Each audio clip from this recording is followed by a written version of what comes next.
Ante la presión del duque, Hayley tuvo que aceptar que fue ella la responsable.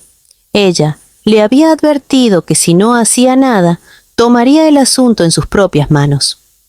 No le importaba si la gente se enteraba, porque su padre debería encargarse de ocultarlo. Le había encomendado este trabajo al viceministro del gremio de magos. Todo lo que hizo fue avisarle que Rebecca planeaba vender artículos de autodefensa más poderosos. El gremio de magos es contratado para proteger a sus clientes como guardaespaldas, así que, si los productos resultaban ser mejores, ya no se necesitarían magos. En cuanto a la persona que entregó los productos a los plebeyos, no sería un problema, porque los muertos no hablan. ¡Esta perra está loca! Ya sola en su habitación, resonaba una pregunta que le había hecho su padre, y la respuesta era muy simple. Estaba obsesionada con Carly por culpa de su padre. Hace unos años, Hayley fue secuestrada. Todo comenzó cuando Johann Carcius acabó con un grupo de magos criminales. Fue una gran masacre y varios magos inocentes quedaron atrapados en el fuego cruzado. Esto llevó a un grupo de magos vengativos a secuestrar a Hayley. Ella creía que su padre la salvaría. Como su madre había muerto al darla a luz, su padre era la única persona en quien podía confiar. Pero una noche escuchó que su padre no iría, ni siquiera iba a pagar el rescate que pedían. No le importaba su hija. Hayley no lo creía, pero esos hombres incluso hablaban de venderla. Hasta que, de repente, apareció Carly Rowister. Había ido a salvarla por órdenes del duque Carcius. Desde ese momento, la joven se obsesionó con la idea de que Carly era el único que podía protegerla. Incluso creía que él la amaba por haberla salvado esa noche. Y si no la amaba, no le importaba, porque de cualquier manera le haría saber cuánto lo amaba a ella. Unos días después, comenzó la audiencia por los artefactos de autodefensa de Rebecca. Como las víctimas no podían asistir por estar siendo tratadas por el médico, fueron sus parientes en representación. Uno a uno empezaron a dar sus declaraciones, y las críticas hacia Rebecca eran bastante desagradables. Sin embargo, era ridículo que quisieran ejecutar a los plebeyos, ya que ellos eran inocentes. Luego tomó la palabra Rebecca junto al abogado de los Rowister, quien la representaba. Antes de subir al estrado, Rebecca quiso señalar una cosa: los crímenes de las supuestas víctimas. Apelaba a que los plebeyos simplemente se estaban defendiendo y pedía al emperador que viera este asunto con ojos imparciales. El emperador no entendía por qué Rebecca defendía a los plebeyos antes que a su propio trabajo. La razón era que esas personas, aunque fueran acusadas, también eran víctimas.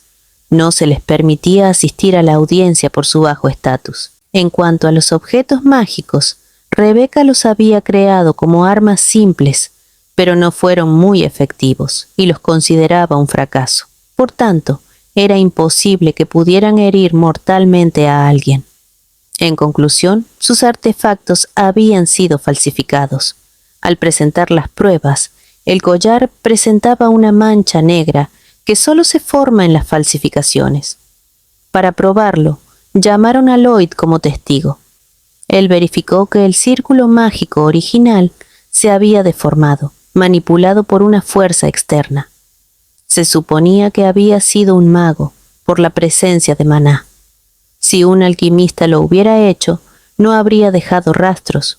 Podían usar un hechizo de rastreo para identificar al mago responsable en menos de un día. Eso dejó helado al duque Carcius. ¡No, hombre! A veces soy una cosa, pero bárbara. El duque estuvo de acuerdo en hacerlo, ya que no podía negarse frente al emperador. Lloyd, como miembro de la Asociación Internacional de Alquimistas, no podía permitir esas falsificaciones. Eran una clara violación a las políticas internacionales, por lo que no podían tomarse a la ligera. Con esas pruebas, el abogado dejó claro que los artefactos de Rebeca no eran peligrosos, por lo que solicitó que se retirara la demanda por daños y perjuicios en su contra. En ese momento, el emperador se enteró de que un noble había sido quien entregó los artefactos a los plebeyos. Ellos no los compraron en la tienda Rowister. El juez confirmó que sí, que los 3 plebeyos habían dado la misma declaración. Con esa revelación, el emperador dio por hecho que se podía desestimar la prohibición de venta de los artefactos. Justo cuando Rebeca creía haber ganado el caso, Reneige Laesta quiso insistir en que los productos no debían venderse, porque representaban una amenaza para la alta sociedad. Este sujeto argumentaba que los nobles podían vivir como nobles, porque estaban protegidos por el imperio y por los plebeyos. En otras palabras, los plebeyos eran quienes les proporcionaban los recursos para mantener su estilo de vida, es decir, los impuestos que pagaban eran la base de la economía noble. Si Rebeca les vendía productos para defenderse, pronto dejarían de depender de la protección de los nobles. Rebeca entendía su punto, pero aún así no veía por qué debían castigar a los plebeyos. Según Laesta, eso era necesario para que aprendieran su lugar y no comenzaran a desconocer la autoridad de la nobleza. Entonces, la marquesa Tatiana tomó la palabra para defender a los plebeyos, argumentando que ese incidente había ocurrido precisamente porque los nobles habían descuidado sus obligaciones. Era ridículo perdonar a los nobles y castigar a los plebeyos. Al final, la audiencia de Rebeca se había convertido en un conflicto de intereses entre nobles, por lo que quien pidió silencio, visiblemente molesta, fue la emperatriz. Lámpara, la emperatriz de Astein, fue una princesa extranjera famosa por su agudo ingenio, y ahora es elogiada como la misericordiosa y sabia madre del imperio. La emperatriz quería que Laesta no cambiara el propósito de la audiencia, pero ese loco directamente le dijo que ella no podía interferir. Obviamente, el emperador saltó a defender a su esposa, pero para Laesta, el cargo de emperatriz no tiene poder sobre el imperio, y aparte, las mujeres deberían cuidar del hogar y sus maridos. Por eso se estaban volviendo blancos vulnerables. Era claro que estaban usando a las mujeres como excusa, y lo que realmente querían era disminuir el poder de la emperatriz. Rebeca debía luchar para ganar contra él. Entonces le preguntó a Laesta si de verdad creía que las mujeres debían quedarse en casa, y este sonso dijo que sí. Entonces Rebeca se lo gritó a la emperatriz y le agradeció por todo lo que hizo, pero ya era hora de descansar. La emperatriz lo entendió de inmediato, así que dio la orden de que todas las damas nobles fueran a sus casas a descansar. A partir de ese día, todas las mujeres trabajadoras debían quedarse en casa y no tener trabajo. ¡Qué buen servicio! La santa estaba presente y se unía a la voluntad de la emperatriz. Laesta no podía creer que la santa dijera eso, pero después de todo, ella era una mujer también. Laesta gritaba que Arlet estaría muy molesto por esto, pero para la santa no había que preocuparse por Arlet, ya que Arlet era la gran madre que los protegía a todos. En otras palabras, Arlet también era una mujer. Rebeca reía ante esto, ya que había dejado completamente en ridículo a Laesta. Todas las mujeres ocupaban un lugar importante en el imperio, y algunas aceptaban trabajos difíciles para sobrevivir. Y como se demostró que las creaciones de Rebeca eran seguras, la emperatriz quería darle una recompensa por sus esfuerzos. El abogado de Rebeca estaba de acuerdo y mandó traer una bola mágica donde se veían testimonios de plebeyos que se habían salvado de ataques gracias a Rebeca. La veían como una salvadora. Con todo esto, el emperador ordenó que los artefactos de Rebeca no dejarían de ser vendidos, pero con supervisión hasta que se establecieran las regulaciones adecuadas. Y también, los plebeyos serían liberados inmediatamente. Justicia. Más tarde, en la mansión Rowister, todas las mujeres festejaban el gran triunfo de la justicia. Incluso Adeleine bebía. Más tarde, cuando Carly llegó, todas estaban borrachas. Antes de la audiencia, mientras se dirigían a la sala, Carly se detuvo para decirle a Rebecca que ella era una gran alquimista, reconocida por él y por toda la familia Rowister, y le dio un tierno beso en la cabeza. Ahora que estaban solos, Rebecca no dejaba de pensar en que a Carly le molestaba el contacto con mujeres, pero a la vez, Carly y ella habían tenido muchos momentos juntos. Trataba de mentalizarse que Carly solo lo hacía por el contrato, para interpretar el papel de prometido. Obviamente, Carly la miraba muy preocupado, pero supuso que estaba borracha. Sin embargo, Rebecca dijo que estaba feliz de ser parte de la familia Rowister. Entonces Carly le preguntó, si tuviera que elegir entre la alquimia y la familia Rowister, ¿qué elegiría? Esa era una pregunta difícil para Rebecca. Carly la tranquilizó. Él sabía que elegiría la alquimia sin dudarlo, pero Rebecca le agradeció por sugerir el contrato. Era muy valioso para ella tener personas que apoyen su sueño. Era prácticamente una bendición.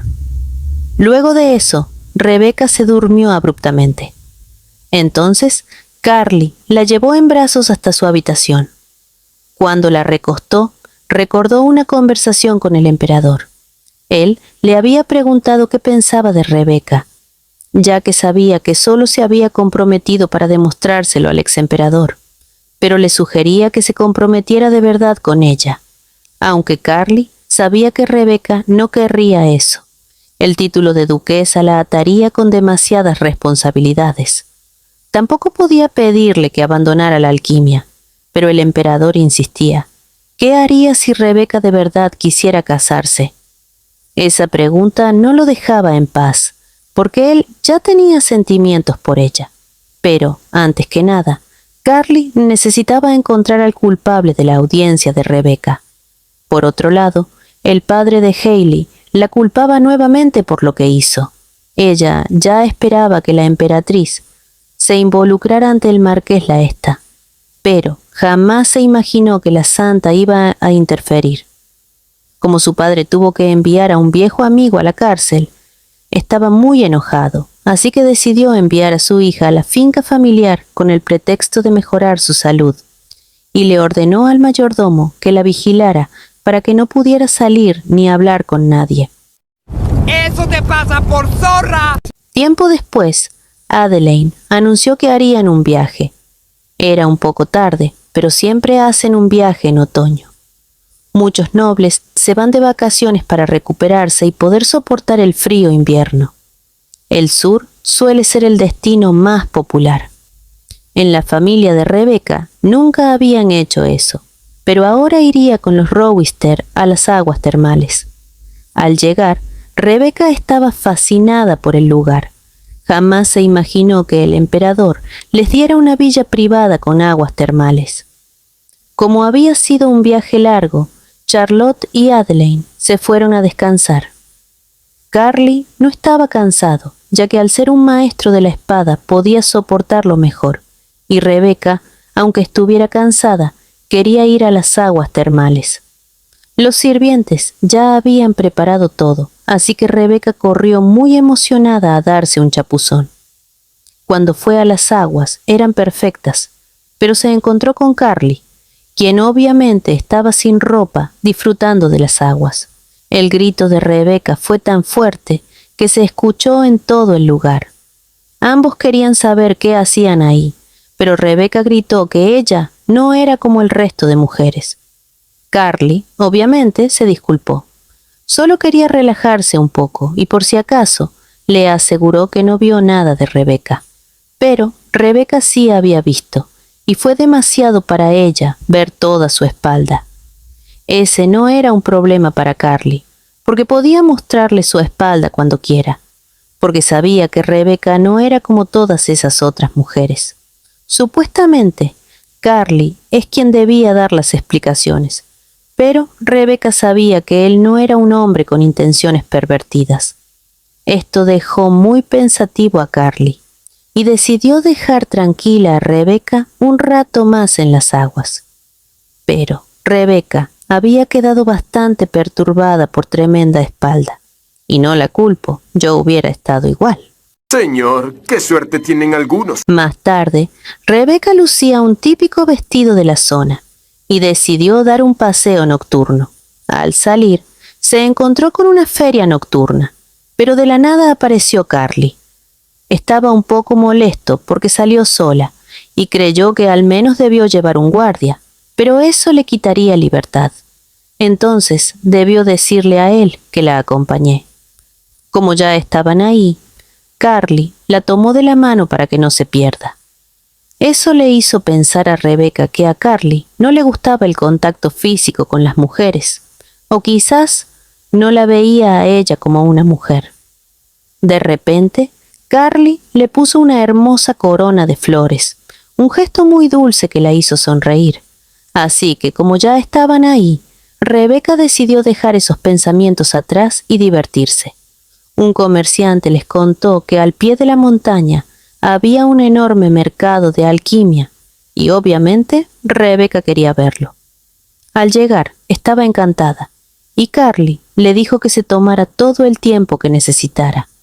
Rebeca jamás había podido tomarse todo el tiempo que quisiera viendo artículos de alquimia cuando vivía con su familia, pero ahora todo era absolutamente diferente. Y aparte, era muy rica, pero no quería dejarse llevar por todo lo que veía, así que se puso a pensar en qué comprar, aunque Carly, al verla dudar, decidió comprarlo todo, y aunque Rebeca se negaba, Carly seguía insistiendo. Incluso le mostró una piedra de maná exótica. Al final, terminaron comprando todo y obviamente Carly pagó todo. Luego siguieron viendo puestos y se encontraron con unas semillas fusionadas con maná, pero eran terriblemente caras. El vendedor le explicó a Rebeca que eran semillas de ongramá y por eso su precio era tan alto. Eran flores que florecían en la noche y eran utilizadas por alquimistas y magos. Esa flor era la favorita de su antepasado, Oaklein, y su esposa. Carly recordó que esa flor se mencionaba en la canción que Rebeca cantó. Carly decidió comprarlas, aunque fueran tan caras como todo lo que habían comprado. No importaba, mientras Rebeca sea feliz. Unos días después, ya estaban en la mansión Rowister. Charlotte hubiera deseado quedarse más tiempo, pero no hubiera sido divertido quedarse sola. Rebeca estaba ansiosa por ir a su taller y probar todo lo que había comprado, hasta que llegó Adeline con una invitación de la emperatriz para ir al palacio. Ya en el lugar, Rebeca notó una gran multitud, y entre ellas estaba el séquito de Hayley. Empezaron a rodearlas de forma amenazante. Una de las mujeres le ofreció algo de beber antes de que llegara la emperatriz, pero Charlotte se negó. Entonces la mujer insistió, ya que no podría haberle hecho nada a la bebida en una fiesta de la emperatriz. Al final, mandaron a una sirvienta a darle un jugo a Rebeca, pero cuando la sirvienta iba llegando, hicieron que tropezara, haciendo que el vestido de Rebeca se manchara, y encima, en un evento tan importante, la dama comenzó a medio burlarse de esto, y Charlotte ya estaba dispuesta a enfrentarla, pero Rebeca la detuvo. Solo necesitaba ir al tocador un momento y estaría lista. La sirvienta estaba muy afligida y se ofreció a acompañarla al tocador. Esa mujer loca veía a Rebeca como una humilde alquimista. No podía creer que hubiera desplazado a Hayley y obligado a retirarse de la alta sociedad. Como la emperatriz estaba por llegar, decidieron ir a donde estaría. Pero al llegar, Rebeca ya estaba con la emperatriz. No podían creerlo. Pero la emperatriz reconocía que, gracias a Rebeca, muchas personas en el imperio se habían salvado gracias a sus productos. Toda la gente se había beneficiado enormemente gracias a Rebeca. y por eso la familia imperial deseaba honrar esos logros con la gloria del cisne. Quería que eso se convirtiera en un ejemplo para muchos en el futuro. Muchos de los presentes aplaudieron ante esta condecoración. La emperatriz quería saber cuál era el sueño de Rebeca, y ese era ser una gran alquimista como el legendario Oclane, quien lideró la Edad de Oro. Si bien era un sueño muy ambicioso, la emperatriz la apoyaba al máximo.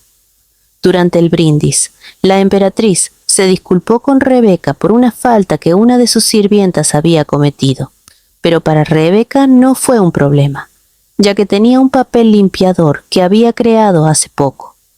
Podía sacar cualquier mancha al instante. Eso fue una maravilla para las mujeres que estaban presentes, pero el grupito de Hailey seguía muy enojado. Veían a Rebeca como una fuerza a tener en cuenta. Unos días después, Rebeca fue a ver a Carly a su oficina. Él la veía muy contenta. Entonces, le comentó que era porque la divina bestia llegaría al monte Bermud en 3 días. Cada 10 años, la divina bestia desciende para descansar. Carly sabía que esa montaña estaba entre Astein y Roban, y estaba plagada de monstruos. Y, obviamente, también sabía que la divina bestia compartía sus plumas con quienes la ayudaban, y se usaban en la alquimia. Carly lo sabía porque a Rebeca solo le interesan cosas de alquimia. Entonces, Rebeca le confesó que estaba pensando en escalar la montaña y también ayudar a proteger a la divina bestia de los monstruos. Esta revelación casi mata de un susto a Carly. 3 días después había una lluvia muy intensa. Carly le informó a Rebeca que el río desbordó y que todos los gremios habían dicho que no se unirían a la protección de la divina bestia. Rebeca estaba triste por eso, pero estaba más preocupada por la seguridad de la bestia. De repente, Carly se fue diciendo que iba a salir incluso con ese clima, pero para él no era peligroso. Fue a un lugar secreto de la mansión y tomó la espada legendaria Dúa de los Rowister. Esa espada fue dada por Arleth al primer duque Rowister y solo respondía a un maestro de la espada. Al salir, le informó a su madre que iría a proteger a la divina bestia, tal como lo hizo el legendario Rowister. Había una vieja leyenda transmitida de generación en generación sobre las primeras personas que protegieron a la bestia. Esos héroes legendarios se convirtieron en los fundadores de Astein, el primer Rowister y el primer Carcius, así como quien los apoyó desde atrás, Lian O'Clane. Para Carly, quizás esto era el destino. Ahora él había llegado a donde estuvo su antepasado, y todo fue por Rebeca, la descendiente de O'Clane. La montaña estaba plagada de monstruos, y parecía que la divina bestia aún no llegaba. Ni él creía estar haciendo eso, ya que nunca actuaba de forma impulsiva. Pero cuando se trataba sobre algo de Rebeca, no podía evitar actuar sin pensarlo. Carly invocó el poder de la espada y fácilmente derrotó a los monstruos a su paso. Carly reconoció que antes no quería a Rebeca, pero ahora no quería que se decepcionara por no tener las plumas. Solo deseaba que Rebeca pudiera tener todo lo que quisiera. Solo así, él mismo sería feliz. Entonces, entendió que se había enamorado de Rebeca. Incluso alguien tan frío y reacio como él podía enamorarse. La bestia divina resultó ser como un fénix, así que le diremos Fénix para no complicarnos la vida. El fénix creyó que nadie iría por la tormenta, pero veía que Carly había trascendido las capacidades humanas. Le recordaba mucho a Rowister. Entonces, Carly le confesó ser Carly Rowister, su descendiente. Para el Fénix, esto era fascinante. Hacía que su vida inmortal no fuera tan aburrida. Carly fue directo y le pidió al Fénix que le diera una pluma. El Fénix creyó que planeaba usarla para hacer una espada, pero al ver la que ya poseía, le dijo que no sería tan grande como la que tenía. Aparte, la espada de Carly fue creada con las escamas de Arlette, pero Carly no la pedía para él. Era para alguien que de verdad se preocupaba por el Fénix. El Fénix confesó que, hace mucho tiempo, un humano pidió su pluma por el bien de otro.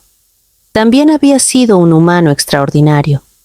Había otra forma de conseguir la pluma, y esa era por amor. El amor de ese humano por su hijo le permitió trascender. Ese humano estaba desesperado por curar la enfermedad de su hijo, así que lo complació dándole su pluma. A veces se arrepiente un poco de habérsela dado, ya que de ella se creó la piedra filosofal y generó caos, pero aún así le dio sus plumas a Carly. Él confesó que se las daría a una descendiente de Oaklane. El Fénix estaba de acuerdo, porque Carly había trascendido y se había enamorado. Entonces, sabía que no renunciaría a las plumas aunque el Fénix se opusiera. Incluso creyó que podría matarlo por la mirada en sus ojos. Pero Carly no lo haría, ya que decepcionaría profundamente a Rebecca. El Fénix entendió que ese era el mayor miedo de Carly. El poder más aterrador de la piedra filosofal era que daba la inmortalidad y alteraba el destino dado por Arlette. Antes dio el permiso para crearla por benevolencia, porque le dio todo a ese mundo. Incluso en su sueño eterno, llora por no poder cuidarlo más, pero está orgullosa de aquellos que han trascendido sus propios destinos y limitaciones, incluso si eso puede traer el caos a ese mundo. Pero Carly no debía preocuparse porque la piedra filosofal no se podía usar sin el permiso de Arlette. Nadie podía tener la inmortalidad sin permiso. Finalmente, Carly se retiró, agradeciendo por las plumas al Fénix y dejándolo descansar. Cuando amaneció, Carly ya estaba en la mansión. Se le informó que Rebecca había estado muy preocupada por él, y también había llegado un mensaje del exemperador, quien quería verlo. Mientras se preparaba para irse, Carly pidió que dejaran las plumas en la habitación de Rebecca. Un poco después, Rebecca entró a ver a Carly con las plumas en sus brazos. Estaba enojada, aunque eran las plumas del Fénix. Al saber que el mismo Fénix se las dio, se enojó aún más, porque Carly había corrido peligro toda la noche luchando solo. Aunque Rebecca estaba muy enojada, Carly seguía viéndola hermosa. Se notaba que estaba locamente enamorado. Ante los gritos de Rebecca, Carly le confesó que lo hizo por ella, para que estuviera feliz de tener las plumas, y, si bien lo estaba, no quería que Carly se pusiera en peligro de esa manera. De la nada, Carly le preguntó si su tipo ideal seguía siendo el mismo, alguien que pueda proteger su amor por la alquimia. Como Rebecca no respondía, Carly insistió en qué pensaba de él. Mientras besaba su cabello, compartió el pensamiento de que en el imperio no había muchos hombres que pudieran proteger el amor de Rebecca por la alquimia. En otras palabras, no había nadie que pudiera hacerlo mejor que él. Rebecca seguía sin entender a qué se refería. Carly hasta pensaba que ella lo odiaba, pero Rebecca jamás podría hacerlo, ya que estaba muy agradecida con él y confiaba inmensamente en él. Incluso cuando se conocieron, le dijo que no lo merecía. Entonces, como Rebecca no lo odiaba, Carly le recordó que en el contrato no decía nada de que no podían enamorarse el uno del otro. Luego de esto, Carly le dio un tierno beso en la cabeza y se despidió, ya que debía ver al ex emperador. Rebecca sentía que su corazón iba a explotar ante esta revelación. No podía haber ninguna manera de que él estuviera enamorado de ella. Después de reflexionar un poco, Rebecca se convenció de que no era tan imposible que estuviera enamorado de ella. Quizás solo lo pensaba porque tenía miedo de afrontar sus propios sentimientos o que los sentimientos de Carly cambien y no saber cómo aceptar la decepción. Aunque nunca estuvieron comprometidos de verdad, no habría decepción. Él la había salvado de no abandonar la alquimia y casarse. Pero, por alguna razón, Rebecca se sentía muy triste ahora. aunque algo en ella cambió al ver las plumas del fénix. Por la noche, Carly llegó tan cansado a casa que no respondió al saludo de Rebeca y solo apoyó su cabeza en su hombro. Le reveló que quería casarse con ella y estar juntos por siempre. Como Rebeca se sorprendió tanto, Carly no podía creer que ella pensara en mantener su relación estrictamente contractual. Pero Rebeca lo creía así, porque Carly siempre había mantenido la distancia con las mujeres, y le era difícil creer que se fijara en una mujer rara como ella. Carly le confesó que hasta ahora innumerables mujeres han hecho cosas para ganar su corazón, pero ninguna de ellas había considerado cómo se sentía él. Pero Rebeca siempre ha sido considerada con él sin intentar nunca ganar su favor, y eso era algo que le encantaba de Rebeca. Carly necesitaba saber cómo se sentía Rebeca con él. Rebeca, al ver los ojos de Carly, y después de todo lo que había pasado, entendió sus sentimientos. Ella también estaba enamorada de él, y se lo confirmó con un beso donde no hicieron falta palabras. Solo quería también pasar el resto de su vida con Carly. Finalmente, el amor entre ellos se dio, y la historia de Rebeca tuvo un gran final feliz donde pudo tener sus mayores amores juntos. La alquimia y un hombre que amaba y protegía su amor por lo que hacía.